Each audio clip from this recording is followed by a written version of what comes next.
നരേന്ദ്രമോദിക്കെതിരെ വധഭീഷണി. തല വെട്ടുമെന്നാണ് മലയാളി യുവാവിന്റെ ഭീഷണി പറയുന്നത്. ഇത് വെള്ളിയാഴ്ചയാണ്. വെള്ളിയാഴ്ച ഒന്നാവട്ടെ, അന്ന് ഞാൻ വെട്ടും. എന്താണ് ശരിക്കും ഈ ഒരു സംഭവം? വെള്ളിയാഴ്ച ഇനി വരാൻ പോകുന്ന വെള്ളിയാഴ്ചയാണോ? ഏത് വെള്ളിയാഴ്ചയാണോ ഒന്നും പറഞ്ഞിട്ടില്ല. ഇത് പറഞ്ഞിരിക്കുന്ന ആളിനെ പറ്റിയിട്ടുള്ള വിവരങ്ങളൊന്നും വലുതായിട്ട് ലഭ്യമായിട്ടൊന്നുമില്ല. ഈ വീഡിയോ ഇപ്പോൾ ഫേസ്ബുക്കിലും വാട്സാപ്പിലും ഒക്കെ ഒരുപാട് പ്രചരിക്കുന്നുണ്ട്. ഇയാളെ അറസ്റ്റ് ചെയ്യണമെന്ന് ഒക്കെ പറയുന്നുണ്ട്. അപ്പോൾ ഇത് ഒരു മുസ്ലിം ആണെന്ന് നമുക്ക് വ്യക്തമാകുന്ന രീതിയിലാണ് അയാളുടെ മുഖത്തെ മീശ കുറച്ചിട്ട് താടി വലുതാക്കി വെച്ചിരിക്കുമ്പോൾ സ്വാഭാവികമായിട്ടും മുസ്ലിമാണ് എന്നുള്ളത് നമുക്ക് മനസ്സിലാവും. മറ്റൊന്ന് അയാളുടെ സംസാര ശൈലി. അത് കൂടാതെ ഇയാൾ പറയുന്ന ഭാഷ മാത്രമല്ല, ഇയാൾ പറയുകയാണ് നരേന്ദ്രമോദി അത് തെറി വിളിച്ചുകൊണ്ട് നമുക്ക് ആ വീഡിയോ കാണിക്കുന്നില്ല. അയാളുടെ ആ സംഭാഷണം എന്താണെന്ന് കേൾപ്പിക്കുന്നുമില്ല. നമ്മൾ ആ വീഡിയോ മാത്രം അയാളുടെ മുഖം മനസ്സിലാകാൻ വേണ്ടിയിട്ട് മാത്രമേ കാണിക്കുന്നുള്ളൂ. അത് മാത്രമേ ചെയ്യുന്നുള്ളൂ. കാരണം ഇയാളെ തെറി വിളിച്ചുകൊണ്ടാണ് പറയുന്നത്. എടാ നരേന്ദ്രമോദി എന്ന് പറഞ്ഞുകൊണ്ട് തെറി വിളിക്കുകയാണ്. തെറി വിളിച്ചിട്ട് പറയുകയാണ്, നിൻ്റെ തല വെട്ടും, തല ഇറക്കും, വെള്ളിയാഴ്ച ആകുമ്പോൾ തല ഇറക്കും എന്ന് പറയുന്നു. എന്തൊരു മനസ്ഥിതിയാണ് എന്നുള്ളത് നിന്ന് മനസ്സിലാകും. മൃഗങ്ങൾ എന്ന് പറയാൻ പാടില്ല. മൃഗം എന്ന് പറയുന്നത് വളരെ കനിവോടുകൂടി ജീവിക്കുന്ന ജീവികളാണ്. അവർ ഇത്തരത്തിൽ ഒരാളുടെയും പക വെച്ച് മനസ്സിൽ വെച്ച് മതപരമായ പക ഇല്ലെങ്കിൽ വിഭാഗീയത ചെന്നായ്ക്കൾക്ക് ഒരിക്കലും വിചാരിക്കില്ല സിംഹങ്ങളെ മൊത്തം തീർത്ത് കളയാം. അല്ല, ഈ വീഡിയോക്കകത്ത് ഇയാളുടെ പേരോ അല്ലെങ്കിൽ ഇയാളുടെ ബാക്കി ഇല്ല, ഒന്നും വിശദാംശങ്ങളൊന്നും ഇല്ല. വിവരങ്ങളൊന്നുമില്ല. അപ്പൊ ഇനിയിപ്പോ ഏത് മതമാണെങ്കിലും ഏത് സമുദായമാണെങ്കിലും അതൊന്നുമല്ല അല്ല പ്രശ്നം. ഏത് രാഷ്ട്രീയം ഇപ്പൊ ഇങ്ങനെ പറയുമ്പോൾ വിചാരിക്കും ഇനിയിപ്പോ മതത്തെ പെട്ടുന്നോണ്ടാണ്. പക്ഷെ നമ്മുടെ പ്രധാനമന്ത്രിയാണ്, രാജ്യത്തിന്റെ പ്രധാനമന്ത്രിക്ക് നേരെ ഒരു വധഭീഷണി ഉയർത്തുകയാണ്. അതും ഒരു ദിവസം വെച്ചിട്ട് ഈ ദിവസം ഞാൻ നിങ്ങളെ തീർക്കും എന്ന് പറയുമ്പോൾ അതിനാണ് ആ ഒരു പ്രസക്തി എന്ന് പറയുന്നത്. ഒരു രാജ്യത്തെ ഒരു നരേന്ദ്രമോദി എന്ന് മാത്രമല്ല, നരേന്ദ്രമോദി രാജ്യത്തിൻ്റെ പ്രധാനമന്ത്രിയാണ്. ആ രാജ്യത്തെ മുഴുവൻ ജനങ്ങളെയും കൊല്ലും എന്നുള്ള പകയോടുകൂടി ഒരാൾ ഇരിക്കുന്നതിന് തുല്യമാണ് നരേന്ദ്രമോദി. അത് മാത്രമല്ല, ഏതൊരു വ്യക്തിയെയും മനുഷ്യനെയും കൊല്ലും എന്ന് പറയുന്ന മനസ്ഥിതി ഉണ്ടല്ലോ, അത് ആ മനസ്ഥിതി നമ്മളെ കണ്ടത് എവിടെയെന്നറിയാമോ?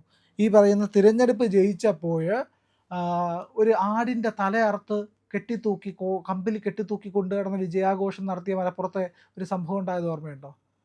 അതുപോലത്തെ സംഭവങ്ങൾ. അതായത് ഇത്തരത്തിൽ അവരുടെ ആഘോഷങ്ങൾക്ക് പോലും ഒരു ജീവിയെ കൊന്നാൽ മാത്രമേ തൃപ്തിയടയൂ എന്ന് പറയുന്ന രീതിയുണ്ടല്ലോ. ആഘോഷിക്കാൻ വേണ്ടിയിട്ട് കൊല്ലുന്നു, ആഘോഷിക്കാൻ വേണ്ടി ഒരു ജീവിയുടെ തല ഇറക്കുന്നു. ഈ ചിന്താഗതിയാണ്. ഇല്ലെങ്കിൽ പ്രതിഷേധിക്കാൻ വേണ്ടിയിട്ട് തല ഇറക്കുന്നു. ഇപ്പോൾ പശുക്കുട്ടിയുടെ കഴുത്തറുത്ത ഒരു സംഭവം ഉണ്ടായില്ലേ, പശുവിൻ്റെ കാളയുടെയോ കഴുത്തറുത്ത് ബീഫ് നിരോധിച്ചു എവിടെയോ എന്ന് പറഞ്ഞുകൊണ്ട് ബീഫ് നിരോധനം ഉണ്ടായിരുന്നു. ബീഫ് നിരോധനമേ ഇന്ത്യയിൽ ഉണ്ടായിട്ടില്ല. പല സംസ്ഥാനങ്ങളിലും കോൺഗ്രസിൻ്റെ ഭരണകാലത്താണ് ഏറ്റവും കൂടുതൽ ബീഫ് നിരോധിച്ചിട്ടുള്ളത്. അതിനുശേഷം BJP സർക്കാർ ഒരിടത്തും ബീഫ് നിരോധിച്ചതായിട്ട് വന്നിട്ടില്ല.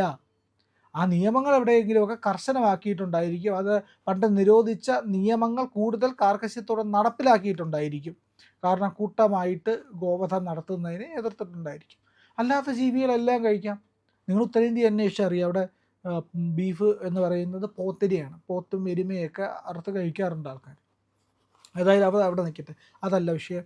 പ്രധാനമന്ത്രി നരേന്ദ്രമോദിയുടെ തലയെടുക്കണമെന്ന് ആഗ്രഹിക്കുന്ന ഒരു മലയാളി ഇവിടെ ഉണ്ട്. അവൻ മലയാളത്തിലാണ് ആ വധഭീഷണി പറയുന്നത്. ഇനിയിപ്പോൾ ആദ്യം പറഞ്ഞ പോലെ കഞ്ചാവോ കള്ളോ അടിച്ചിട്ടിരിക്കുകയാണോ എന്നറിയില്ല. അതിനേക്കാളൊക്കെ കൊടിയ വീര്യമുള്ള മതഭ്രാന്ത് ഇളകിയ വിഭാഗമാണെങ്കിൽ അതാണ് അതിനേക്കാൾ അപകടം. മറ്റേ കെട്ടിറങ്ങുമ്പോൾ തീരുമല്ലോ, ഇതിൻ്റെ കെട്ടിറങ്ങുന്നില്ലല്ലോ, അത് കൂടിക്കൊണ്ടിരിക്കുന്നതല്ലേ ഉള്ളൂ. ആ കെട്ടിങ്ങനെ കയറിക്കൊണ്ടിരിക്കുകയാണല്ലോ. ലോകത്തെ മുഴുവൻ കാഫറുകളെയും കൊന്നു കഴിഞ്ഞാലേ എനിക്ക് സ്വർഗം കിട്ടുകയുള്ളൂ എന്ന് വിശ്വസിക്കുന്ന ഏറ്റവും നീചമായിട്ടുള്ള ലഹരി തലയ്ക്ക് പിടിച്ചവരെ എന്ത് ചെയ്യാൻ പറ്റും? ഇപ്പോൾ പ്രധാനമന്ത്രി നരേന്ദ്രമോദിയെ കൊല്ലണം എന്നുള്ള പക മനസ്സിലുണ്ടാവണം. അവനെന്ത് ചെയ്തിട്ടാണ്? അവന് മതപരമായിട്ടുള്ള ഏതെങ്കിലും 5 കാര്യങ്ങളാണ് ഇസ്ലാമിൽ പോലും ബന്ധപ്പെട്ട് കഴിഞ്ഞാൽ 5 കാര്യങ്ങൾ ഒരാൾ മതപരമായിട്ട് ആചരിക്കണം. അത് ഇസ്ലാമിൽ ആ 5 കാര്യങ്ങളും ഇന്ത്യയിൽ ചെയ്യാൻ പറ്റുന്നില്ലേ? 5 കാര്യങ്ങളും ചെയ്യാൻ പറ്റും. 5 കാര്യങ്ങളിൽ ഏതൊക്കെയാണ്? മക്ക മദീനയിൽ പോകാൻ, 5 നേരം നിസ്കരിക്കാൻ, അവരുടെ വേഷം ധരിക്കാൻ, മതവിദ്യാഭ്യാസം ചെയ്യാനായിട്ട്, പിന്നെ അതുപോലെ സക്കാത്ത്, ഇങ്ങനെയുള്ള പല കാര്യങ്ങളാണ്. ഏതൊക്കെയാണെന്ന് എനിക്ക് കൃത്യമായിട്ട് അറിയില്ല. അല്ല, ഈ രാജ്യത്തെ സംബന്ധിച്ച് ഇപ്പോഴും ഇത്തരം വിലക്കുകളൊന്നും തന്നെ ഇല്ല. ശരിയാണ്. പക്ഷെ ഇയാൾക്കിപ്പോ ഇത് മിക്ക ആളുകൾക്കെതിരെ നമ്മൾ ഈ ഒരു വധഭീഷണി കേട്ടിട്ടുണ്ട്. ഇപ്പോ ഓരോ ദിവസമാണെങ്കിലും നമ്മുടെ കേരളത്തിലെ മുഖ്യമന്ത്രിമാർക്കെതിരെ ഇങ്ങനെ വധഭീഷണി VD സതീശൻ സർക്കാർ കയറിയ സമയത്ത് VD സതീശനെതിരെ വധഭീഷണി വന്നിട്ടുണ്ടായിരുന്നു. നിങ്ങളെ ഞാൻ തീർക്കും എന്ന രീതിയിൽ ഒരു വധഭീഷണി വന്നിട്ടുണ്ടായിരുന്നു. അപ്പൊ അത് നമ്മൾ ആ തുടക്കത്തിൽ കേട്ടൊരു വാർത്തയാണ്. അതൊക്കെ പക്ഷേ ഒളിച്ചിരുന്നിട്ട് എന്തെങ്കിലും പോലീസ് സ്റ്റേഷനിലേക്കായിരുന്നു വിളിച്ചു അതെ. പറഞ്ഞിട്ടുണ്ടായിരുന്നത്, അയാളുടെ വീട്ടിലേക്കും വിളിച്ചു പക്ഷെ ഇതുപോലെ പറഞ്ഞിട്ടുണ്ടായിരുന്നു. മുഖമടക്കം കാണിച്ചുകൊണ്ട് ലൈവ് വീഡിയോ എടുത്ത് അല്ല, അത് ഫേസ്ബുക്കിലിടുക. ഒന്നാമത്തെ പ്രശ്നം എന്ന് പറയുന്നത്, ഇയാൾ ഇതിന് മുൻപ് ഇതൊക്കെ പറഞ്ഞിട്ടുണ്ടായിരിക്കും. പക്ഷേ ഏതോ ഒരു സമയത്ത്, അല്ലെങ്കിൽ എന്തായാലും രാജ്യത്തിന്റെ പ്രധാനമന്ത്രിക്ക് നേരെ തലയെടുക്കുമെന്നൊക്കെ പറഞ്ഞു കഴിഞ്ഞാൽ രാജ്യം കേട്ടുകൊണ്ടിരിക്കില്ല എന്ന് അത്ര ബോധ്യമില്ലാതെ എന്തെങ്കിലും അടിച്ചിട്ടൊക്കെ ആയിരിക്കാം. അല്ലെങ്കിൽ എന്തെങ്കിലും ലഹരി പദാർത്ഥം ഉപയോഗിച്ചിട്ടായിരിക്കാം ഇയാൾ അത് ചിലപ്പോൾ ചിത്രീകരിച്ചിട്ടുണ്ടായിരിക്കുക. അതായിരിക്കില്ല. മതം തലയ്ക്ക് പിടിച്ചു കഴിഞ്ഞാൽ ഇങ്ങനെ സംഭവിക്കാം. മതം മൂത്ത് ഇരിക്കുകയാണെങ്കിൽ, മതം പറയുകയാണ്, മതം പഠിപ്പിച്ച് പഠിപ്പിച്ച് പഠിപ്പിച്ച് പഠിപ്പിച്ച് വെക്കുകയാണെങ്കിൽ ഇന്ത്യ എൻ്റെ രാജ്യമല്ല എന്ന് പറഞ്ഞു തുടങ്ങിയ ആൾക്കാരെ നമ്മൾ കണ്ടില്ലേ? ഇന്ത്യ എൻ്റെ രാജ്യമല്ല, എനിക്കെൻ്റെ മതമാണ് വലുത്, ഇന്ത്യയിലെ ഭരണഘടനയല്ല വലുത്, എനിക്ക് ഖുറാനാണ് വലുത് എന്ന് പറയുന്ന ആൾക്കാരെ കണ്ടിട്ടില്ലേ? അപ്പോൾ ഖുറാനാണ് വലുത്, ഈ പറയുന്ന മതമാണ് വലുത്, രാജ്യത്തിൻ്റെ നിയമം, ഭരണഘടന, രാജ്യമല്ല വലുത് എന്ന് പറയുന്ന ആൾക്കാരെ നമ്മൾ കണ്ടതാണ് ഇവിടെ. ആ അതിൽ നിന്നൊക്കെ പ്രചോദനം ഉൾക്കൊണ്ടിട്ടാണ് പറയുന്നത്, ഈ പറയുന്ന നരേന്ദ്രമോദി പ്രധാനമന്ത്രിയുടെ തല ഇറക്കണം, ഈ രാജ്യത്തെ നശിപ്പിക്കണം, ഇവിടുത്തെ ക്ഷേത്രങ്ങൾ തകർക്കണം, ഇവിടുത്തെ മതസൗഹാർദ്ദത്തെ ഇല്ലാതാക്കണം, ഇവിടുത്തെ അന്യവിഭാഗത്തിൽപ്പെടുന്ന ഇതര വിഭാഗത്തിൽപ്പെടുന്ന മുസ്ലിങ്ങൾ അതുകൂടിയുണ്ട് കേട്ടോ.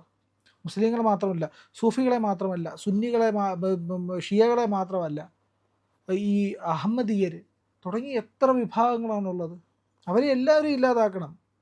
അവസാനം ഈ പറയുന്ന ഇടയ്ക്ക് ആരിഫ് ഹുസൈൻ്റെ ഒരു പോസ്റ്റ് ഉണ്ടായിരുന്നു, അവസാനത്തെ ജിഹാദി എന്താ ചെയ്യുന്നതെന്നറിയാമോ? കാലിൽ ഒരു കത്തി കെട്ടിവെച്ച് ആ കാലിലെ കത്തിയുമായിട്ട് കൈകൊണ്ട് യുദ്ധം ചെയ്യുമെന്നാണ് പറയുന്നത്. അത്രയ്ക്ക് ആ രീതിയിലാണ്, ഇങ്ങനെ കൊന്നു കൊന്നു കൊന്നു കൊന്നു കൊന്നു തീരുന്ന ഒരു രീതിയാണ് ജിഹാദികൾക്കുള്ളത്. ഈ ജിഹാദികളെ വിമർശിക്കുന്നത് മുസ്ലിങ്ങളെ അല്ല. അത് ആരിഫ് ഹുസൈൻ്റെ കഴിഞ്ഞ ഏറ്റവും 2-3 ദിവസം മുമ്പ് അദ്ദേഹത്തിന് വധഭീഷണി ഉണ്ടായപ്പോൾ അദ്ദേഹം പറഞ്ഞിട്ടുണ്ടായിരുന്നു, ഇസ്ലാമിൻ്റെ പ്രത്യയശാസ്ത്രത്തെ വിമർശിക്കുക എന്ന് പറഞ്ഞാൽ അത് സാധാരണക്കാരായ മുസ്ലിങ്ങളെ അല്ല വിമർശിക്കുന്നത്. ഇവിടെ മുസ്ലിങ്ങളെ അല്ല ശത്രുവായിട്ട് കാണുന്നത്, ഒരു ജിഹാദി അവൻ്റെ മനസ്സിൽ വെച്ചിരിക്കുന്ന ജിഹാദിൻ്റെ ചിന്തയാണ് വിമർശിക്കുന്നത്. അവൻ മുസ്ലിമായിട്ട് ജനിച്ചതായിരിക്കാം, മുസ്ലിം നാമധാരിയായിരിക്കാം ഒരു പക്ഷേ, അതെല്ലാം കൊണ്ടും അവൻ മുസ്ലിങ്ങളെ എല്ലാം അതുകൊണ്ട് ഒരേ കണ്ണിലല്ല കാണേണ്ടത് എന്നുള്ളത് ഇവിടെ സ്വാഭാവികമായിട്ടുള്ളൊരു കാര്യമാണ്. ആ പ്രത്യയശാസ്ത്രത്തെ, ആ മതചിന്തയെ, മതതത്വബോധത്തെയൊക്കെയാണ് നമ്മൾ എതിർക്കേണ്ടത്, സാധാരണ മനുഷ്യരെ അല്ല എന്നുള്ളൊരു വലിയ കാര്യം കൂടി അതിനകത്തുണ്ട്. എല്ലാ മനുഷ്യരും ശത്രുക്കളല്ല, ഏതെങ്കിലും വിഭാഗത്തിൽ പെട്ടു എന്ന് പറഞ്ഞ് ഒരിക്കലും ശത്രുക്കൾ അങ്ങനെ നമ്മൾ കാണുകയാണെങ്കിൽ ജിഹാദിയും നമ്മൾ തമ്മിൽ വ്യത്യാസമില്ല എന്നുള്ളതാണ്. ഏതെങ്കിലും ഒരു വിഭാഗത്തിൽ പെടുന്നു, ഏതെങ്കിലും ഒരു വിഭാഗത്തിൽ ജനിച്ചു എന്നതുകൊണ്ട് ആരെയെങ്കിലും ശത്രുവായിട്ട് കണ്ടാൽ അവനും ആ ജിഹാദിയും നമ്മളും തമ്മിൽ വ്യത്യാസം ഉണ്ടാവില്ല. ജിഹാദിൻ്റെ പ്രശ്നം എന്താണ്? അവൻ ഇത്തരം മതത്തിൽപ്പെട്ടവനാണ്, അതുകൊണ്ട് അവൻ കൊല്ലപ്പെടണം. അതേ ചിന്ത നമ്മൾക്കുണ്ടായാലും അവൻ ഇന്ന മതത്തിൽപ്പെട്ടവനാണ്, അതുകൊണ്ട് അവൻ ഇല്ലാതാവണം, അവൻ കൊല്ലപ്പെടണം എന്ന് പറഞ്ഞു കഴിഞ്ഞാൽ ജിഹാദി നമ്മൾ തമ്മിൽ വ്യത്യാസം ഇല്ലാതാവുകയാണ്. ഇവിടെ ജിഹാദിനെ തോൽപ്പിക്കേണ്ടത് മതരഹിതമായി, അല്ലെങ്കിൽ മതത്തിൻ്റെ അടിമത്ത സ്വഭാവം വെച്ചിട്ട് ഈ നീചമായിട്ടുള്ള വിദ്വേഷം കൊണ്ട്, അപരനെ ഇല്ലാതാക്കണമെന്ന ചിന്ത കൊണ്ട് നടക്കുന്ന ചിന്താഗതി ഇല്ലാതാക്കുക എന്നുള്ളതാണ്. അങ്ങനെ ഇല്ലാതാക്കുമ്പോൾ ജിഹാദ് ഇല്ലാതായിക്കോളും. ശരിയായ മനുഷ്യത്വ ബോധം ഉണ്ടായിക്കഴിഞ്ഞാൽ ജിഹാദ് ഇല്ലാതാവും, അപ്പോൾ ജിഹാദികളില്ലാതാവും, അപ്പോൾ ശരിയായ മനുഷ്യരുണ്ടാവും, ശരിയായ മതവിശ്വാസത്തിൽ പോകുന്നവരുണ്ടാവും, അവർ ശരിയായിട്ട് നിസ്കരിക്കുകയും പ്രാർത്ഥിക്കുകയും ചെയ്തോളും. പക്ഷേ ഇവിടെയുള്ള ജിഹാദിയാണ് പ്രശ്നം. അവൻ ചിലപ്പോൾ മുസ്ലിം നാമധാരിയായിരിക്കാം, അവൻ സാധാരണ മുസ്ലിങ്ങളുമായിട്ട് വളരെയധികം വ്യത്യാസമുണ്ട് എന്നുള്ളത് കൂടി മനസ്സിലാക്കിയിരിക്കണം. സാധാരണ മുസ്ലിങ്ങളായിട്ടുള്ള മനുഷ്യരാരും നരേന്ദ്രമോദിയെ കൊല്ലണമെന്ന് പറഞ്ഞുകൊണ്ട് നടക്കുന്നവരല്ല. ഏതായാലും നരേന്ദ്രമോദിക്ക് ഇങ്ങനെ ഒരു ഭീഷണി ഉണ്ടായിട്ടുണ്ട്. അയാളെ അറസ്റ്റ് ചെയ്തിട്ടുണ്ടോ ഇല്ലേ എന്നുള്ള വിവരങ്ങൾ പോലും ഇതുവരെയും വെളിയിലേക്ക് വന്നിട്ടില്ല. ഏതായാലും അത് അറസ്റ്റ് ചെയ്ത വാർത്ത ഒരു പക്ഷേ ഇങ്ങനൊരു സംഭവം ഉണ്ടെന്ന് പോലും മലയാളത്തിലെ മാധ്യമങ്ങൾ റിപ്പോർട്ട് ചെയ്തിട്ടില്ല. സോഷ്യൽ മീഡിയയാണ് പറയുന്നത്. മലയാളത്തിലെ മാധ്യമങ്ങൾ എന്തുകൊണ്ടാണ് റിപ്പോർട്ട് ചെയ്യാത്തത്? ഒന്ന് ആലോചിച്ച് നോക്കൂ. മലയാള മാധ്യമങ്ങൾ അതിനെപ്പറ്റി റിപ്പോർട്ട് ചെയ്യില്ല. വിദേശത്ത് മരിച്ച ആ പെൺകുട്ടിയുണ്ടല്ലോ, സാവരിയുടെ വാർത്ത എത്ര മാധ്യമങ്ങൾ റിപ്പോർട്ട് ചെയ്തു? അത് മതക്കൊലയാണ് എന്നുള്ളതിനെ പറ്റി എത്ര പേർ റിപ്പോർട്ട് ചെയ്തു? അവരവിടെ മൗനമായിരുന്നല്ലോ. കേരളത്തിലെ മാധ്യമങ്ങൾ, മാപ്രകൾ മൗനം പാലിക്കുകയാണ്. അതിന് കാരണം എന്താണ്? കാരണം ഒന്നേ ഉള്ളൂ, അയ്യോ മതേതര കേരളത്തിൻ്റെ മതേതര മുഖം തകർന്നു പോകുമല്ലോ. ലാപ്ടോപ്പ് കൊണ്ട് കാല് തൊട്ട് തല വരെ തല്ലി തല്ലി തല്ലി തല്ലി തല്ലി ശരീരത്തിൽ തല്ലുകൊണ്ട് ചതയാനും ഒടിയാനും ബാക്കി ഒരു ഭാഗം പോലും ഇല്ലാതെ ഒരു പെൺകുട്ടിയെ കൊന്നിട്ട് ആ വാർത്ത റിപ്പോർട്ട് ചെയ്യാൻ മടിക്കുന്ന മലയാള മാപ്രകൾ. അവരെയാണ് പണ്ട് എം സ്വരാജ് പറഞ്ഞത് പിതൃശൂന്യ മാധ്യമങ്ങളെന്ന്. ശരിയാണ്. ഏതാണ്ട് സ്വരാജിൻ്റെ കാര്യം പിന്നെ നമ്മൾ പറയുന്നില്ല എങ്ങനെയാണെന്ന്. അയാൾ പറയുന്ന വാക്കുകളൊക്കെ അയാളിൽ നിന്ന് ഉത്ഭവിക്കുന്നതായതുകൊണ്ട് ചിലപ്പോൾ സ്വന്തം അനുഭവത്തിൻ്റെ അടിസ്ഥാനത്തിൽ പറയുന്നതായിരിക്കും, നമ്മൾ അതിനെപ്പറ്റി പറയേണ്ടതില്ല. ഏതായാലും ഒരു കാര്യം ഇവിടെ വ്യക്തമാണ്, ജിഹാദിക്ക് മോഹം നരേന്ദ്രമോദിയുടെ കഴുത്തറക്കാനാണ്. അതും വെള്ളിയാഴ്ച കഴുത്തറക്കണമെന്നാണ്. അവന് ഇവൻ്റെ മോഹമുണ്ടല്ലോ, അത് ആ മോഹം ജയിലിൽ കിടന്ന് തീരാൻ വേണ്ടിയിട്ടുള്ളതാവും. കലാപാഹ്വാനം, രാജ്യത്തിനെതിരായിട്ടുള്ള ഈ പറയുന്ന പ്രവർത്തനം, മതവിദ്വേഷം ഉണ്ടാക്കുക, ഇത്തരത്തിലുള്ള എല്ലാ ചാർജുകളും വെച്ചിട്ടായിരിക്കും അവനെ അറസ്റ്റ് ചെയ്യുക. തീവ്രവാദ വിരുദ്ധ നിയമം കൂടി ഇതിൻ്റെ അകത്ത് ഉൾപ്പെടുത്തേണ്ട, UAP അടക്കമുള്ള വകുപ്പുകൾ ഉൾപ്പെടുത്തേണ്ടതുണ്ട്.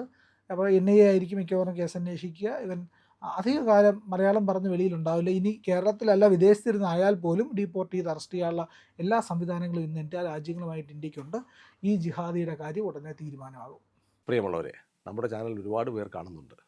കാണുന്നവരോടെല്ലാം നമുക്ക് വലിയ സ്നേഹവുമുണ്ട്. അവരൊക്കെ നമ്മുടെ ചാനലിനെക്കുറിച്ച് ഒരുപാട് പേരോട് പറയുന്നുമുണ്ട്. പക്ഷേ ഒരു കാര്യം, നമ്മൾ കാണുന്നവരുടെ എണ്ണം അനുസരിച്ച് ചാനലിൻ്റെ സബ്സ്ക്രിപ്ഷൻ കൂടുന്നില്ല. എന്താ കാര്യം എന്നറിയാമോ? നമ്മൾ കണ്ടിട്ട് അങ്ങ് പെട്ടെന്ന് തിരിച്ചു പോവുക. പക്ഷേ കണ്ടതിന് ശേഷം ഒരു നിമിഷം നിൽക്കുക. നമ്മുടെ ചാനലിൻ്റെ IND എന്ന് പറയുന്ന ലോഗോ ഇല്ലേ, അവിടെ ഒന്ന് വിരലമർത്തിയാൽ ചാനലിൻ്റെ ഫീഡ് തുറന്നു വരും. അവിടെ സബ്സ്ക്രൈബ് എന്നൊരു നീല നിറത്തിലുള്ള ബാറുണ്ട്. അവിടെ ജസ്റ്റ് ഒന്ന് തൊടുക. തൊട്ടടുത്തൊരു മണിയുടെ ചിത്രമുണ്ട്, ബെല്ലൈക്കൺ. അവിടെയും ഒന്ന് തൊട്ടാൽ നിങ്ങൾക്ക് നമ്മുടെ എല്ലാ വീഡിയോകളും കാണാനുള്ള നോട്ടിഫിക്കേഷൻ കിട്ടും. മാത്രമല്ല ചാനലിൻ്റെ ഒരു സബ്സ്ക്രൈബറായി മാറുകയും ചെയ്യും. അത് ഞങ്ങൾക്ക് വലിയ സഹായമായിരിക്കും. ഉറപ്പായിട്ടും അത് ചെയ്തിട്ടില്ല എങ്കിൽ ഇപ്പോൾ തന്നെ ഒന്ന് ചെയ്യണേ.